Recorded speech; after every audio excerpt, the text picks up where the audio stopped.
A teen's artwork will soon be cruising through Bellevue.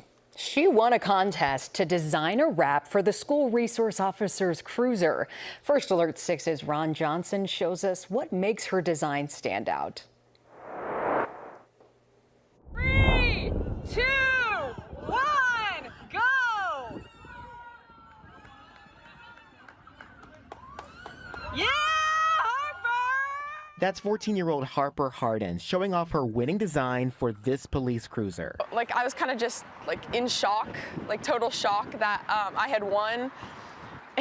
Harper says the Bellevue community inspired her design. This is like a very large military community, and I thought white camo always looks sleek. So I chose that partially because of the military community, partially because it looks cool. She also showed off some school pride. Purple is like Bellevue's color. Goes really well with it on the hood and the roof. This police cruiser is for all 3 Bellevue middle schools in the district.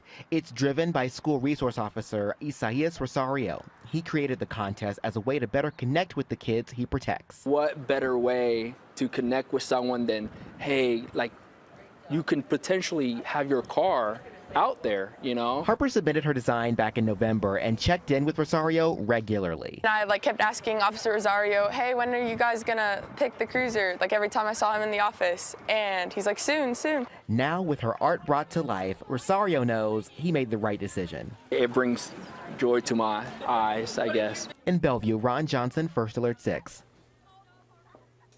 Way to go, Harper. Bellevue police tell us the inspiration to start the design contest came from the custom designs for the district's high school resource officers. Harper also wanted to thank her art teacher for encouraging her to enter the contest. U.S. and Iranian negotiators met again today in Geneva as tensions brew between the two countries. First Alert 6 senior national correspondent Peter Zampa has the latest.